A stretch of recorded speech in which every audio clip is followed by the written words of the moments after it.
الحمد لله رب العالمين والصلاة والسلام على أشرف الأنبياء والمرسلين محمد وعلى آله وصحبه أجمعين ومن تبعه بإحسان إلى يوم الدين أما بعد. الحديث الثامن عشر عن أبي ذر جندب بن جنادة وأبي عبد الرحمن معاذ بن جبل رضي الله عنهما عن رسول الله صلى الله عليه وسلم قال: اتق الله حيثما كنت وأتبع السيئة الحسنة تمحها وخالق الناس بخلق حسن. رواه الترمذي وقال: حديث حسن وفي بعض النسخ حسن صحيح. Le 18e hadith d'après Abu Dharr Jundub ibn Junada wa Abi Abdurrahman Mu'adh ibn Jabal radiyallahu anhuma, le prophète sallallahu alayhi wa sallam a dit: crains Allah où que tu sois et fais suivre la mauvaise action par la bonne action, car certes elle l'effacera, et comporte-toi avec les gens d'un bon comportement.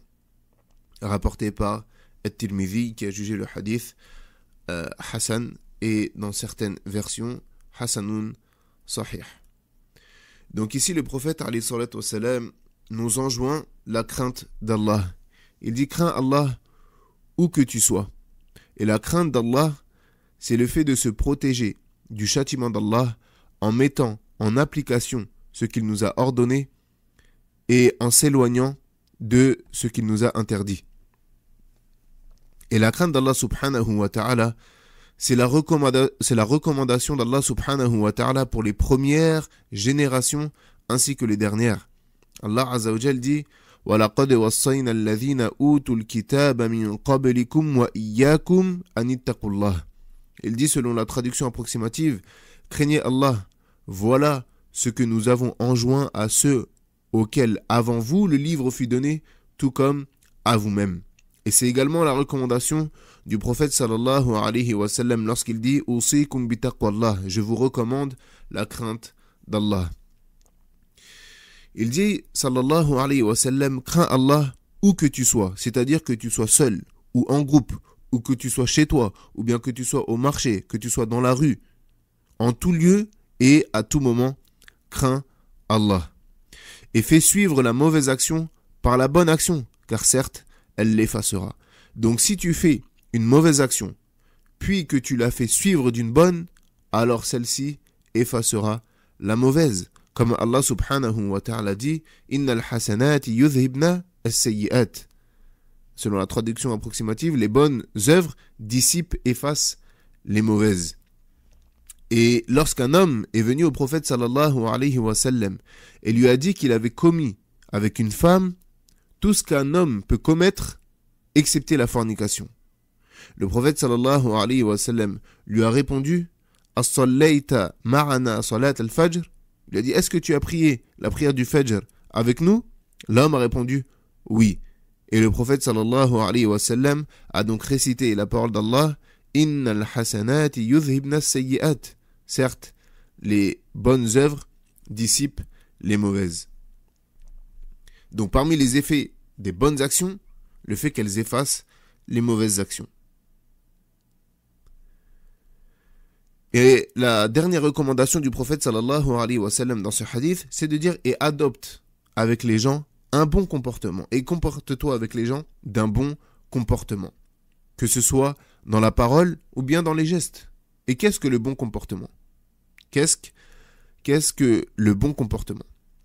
Certains ont dit que le bon comportement, c'était le fait de ne pas nuire aux gens, d'être généreux envers eux et de patienter face à leurs nuisances, et également les rencontrer avec un visage joyeux et souriant. Certaines personnes de science ont donné cette définition au bon comportement. Ils ont dit: c'est le fait de ne pas nuire aux gens, d'être généreux envers eux, que ce soit avec la science, que ce soit avec l'argent, que ce soit en les aidant tout simplement physiquement, et de patienter face à leurs nuisances en les rencontrant avec un visage joyeux et souriant.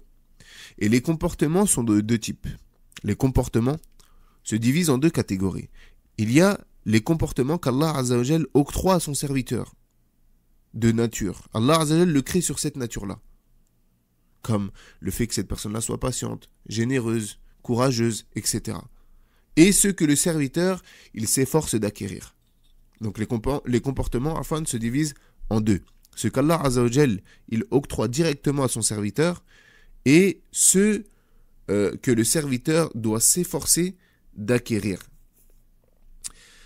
وقال النبي صلى الله عليه وسلم لأشج عبد قيس إن فيك لخلقين يحبهما الله الحلم والأناه قال يا رسول الله أخلقين تخلقت بهما أم جبلني الله عليهما قال بل جبلك الله عليهما قال الحمد لله الذي جبلني على ما يحبه. Le prophète sallallahu alayhi wa sallam a dit à Ashaj Abd Qais, il y a en toi deux comportements qu'Allah aime, l'indulgence et la patience. Ce à quoi a répondu Ashaj, est-ce que ce sont des comportements que j'ai acquéris ou bien ce sont des comportements qu'Allah m'a octroyés? Et le prophète sallallahu alayhi wa sallam a répondu, ce sont des comportements qu'Allah t'a octroyés. Et il a répondu, toutes les louanges reviennent de droit à Allah, celui qui m'a octroyé ce qu'il aime. Celui qui m'a octroyé ce qu'il aime. Parmi les enseignements bénéfiques de ce hadith, premièrement, l'obligation de craindre Allah Azza wa Jal, où qu'on se trouve. Et cela, comme on l'a dit, en mettant en application ce qu'Allah nous a ordonné et en s'éloignant de ce qu'il nous a interdit. Et celui qui craint Allah Azza wa Jal, il doit le craindre en public comme en privé.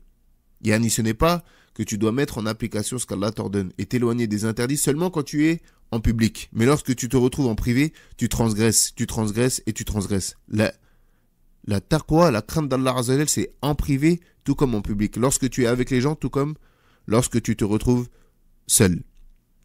Et lequel est le meilleur? Que tu craignes Allah Azza wa Jal intérieurement ou bien extérieurement?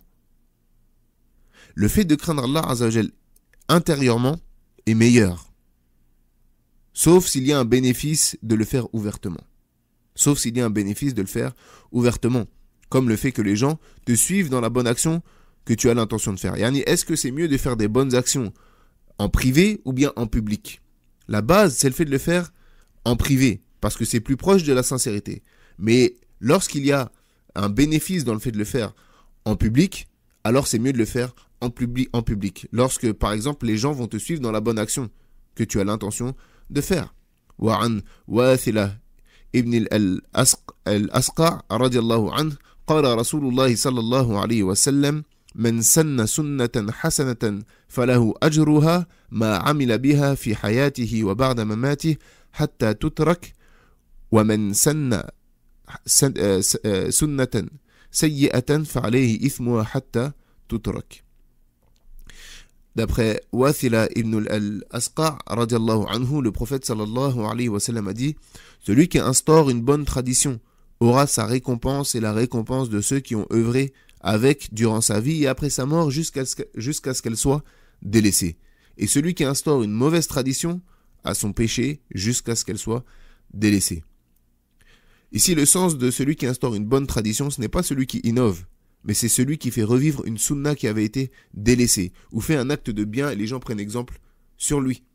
Donc si tu fais ça, si tu fais un acte d'adoration, par exemple tu fais revivre une sunna qui a été délaissée, tu le fais ouvertement devant les gens, et les gens vont te suivre dans cette chose-là, alors c'est mieux que tu le fasses de manière ouverte. Et lorsqu'il dit celui qui instaure, sallallahu alayhi wa sallam, celui qui instaure une mauvaise tradition, c'est celui qui innove ou fait un péché, et les gens prennent exemple sur lui. C'est-à-dire qu'à chaque fois qu'une personne met en pratique cette mauvaise chose, le péché est inscrit à la personne qui la met en pratique et également à celui qui a instauré cette mauvaise tradition. Yani la première personne à avoir tué sur cette terre, la première personne à avoir commis le meurtre sur cette terre, à chaque fois qu'il y a un meurtre sur la terre d'Allah subhanahu wa ta'ala, cette personne-là reçoit une part du péché. Et dans le cas, comme on l'a dit, où il n'y a pas d'intérêt à montrer cet acte-là, le faire en public, alors le cacher, le faire en privé est meilleur.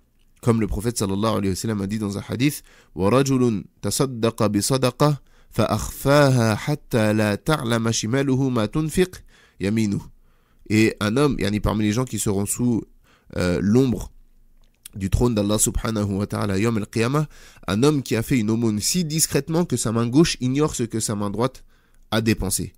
De par la sincérité qu'il a eue dans celle-ci et dans le fait d'avoir caché son œuvre. Troisièmement, parmi les enseignements bénéfiques, le fait que les bonnes actions effacent les mauvaises. Et fait, comme le prophète sallallahu alayhi wa sallam a dit, et fait suivre la mauvaise action par la bonne. Certes, celle-ci l'effacera. Également, le prophète sallallahu alayhi wa sallam, il dit As-salawatul khams, al-jumu'a ila al-jumu'a, wa ramadan ila ramadan, mukaffirat ma baynahun limajtunibati al-kaba'ir. Il dit sallallahu alayhi wa sallam, les 5 prières entre elles, le jumu'a au jumu'a suivant, le jeûne du mois de Ramadan au Ramadan suivant expie ce qu'il y a entre eux tant qu'il s'est éloigné des grands péchés. Donc, lorsque le prophète sallallahu alayhi wa sallam dit et fait suivre la mauvaise action par la bonne action, ce qui est voulu ici, elle l'effacera, na'am. Ce qui est voulu ici, ce sont les petits péchés. Pourquoi ? Car les grands péchés ont besoin d'un repentir spécial. Quatrièmement, la grande miséricorde d'Allah subhanahu wa ta'ala envers son serviteur. Car si on revient à l'équité, la bonne action n'effacerait pas la mauvaise. Pourquoi ? Car la mauvaise action n'efface pas la bonne. Lorsqu'on fait une bonne action, nos bonnes actions remplacent nos mauvaises actions. Mais par contre, lorsqu'on fait une mauvaise action, alors nos mauvaises actions ne remplacent pas nos bonnes actions. Et ça, c'est une miséricorde de la part d'Allah Azza wa Jal. Allah il nous a facilité en faisant que la bonne action, elle efface la mauvaise, mais la mauvaise n'efface pas la bonne. Et ceci est un immense bienfait de la part de notre Seigneur subhanahu wa ta'ala. Cinquièmement, le fait de s'efforcer à se comporter avec les gens d'un bon comportement. Comme nous l'a recommandé le prophète alayhi salatu wassalam, et adopte avec les gens un bon comportement. Et ici une question. Est-ce que le fait de faire preuve parfois de dureté contredit le bon comportement ? Est-ce que le fait d'être dur parfois contredit le bon comportement ? Cela ne contredit pas le bon comportement. Car à chaque contexte, sa parole. À chaque contexte, sa parole. Si dans un contexte, l'intérêt est de faire preuve de dureté, alors le bon comportement est de faire preuve de dureté. Et si l'intérêt, dans un autre contexte, est de faire preuve de douceur, alors le bon comportement sera de faire preuve de douceur. Et ceci est la sagesse. La sagesse, c'est le fait de mettre de la dureté là où il faut, et le fait de mettre de la douceur là où il faut. Dans certains contextes, tu ne peux pas faire preuve de douceur. La personne qui doit éduquer des enfants, elle ne peut pas constamment faire preuve de douceur avec cet enfant-là. Parfois, il faut faire preuve aussi de dureté, car ça fait partie de l'éducation. Wallahu a'lam wa sallallahu ala nabiyyina Muhammadin wa ala alihi wa sahbihi ajma'in. Subhanak Allahumma wa bihamdik. Ashhadu an la ilaha illa ant. Astaghfiruka wa atubu ilayk.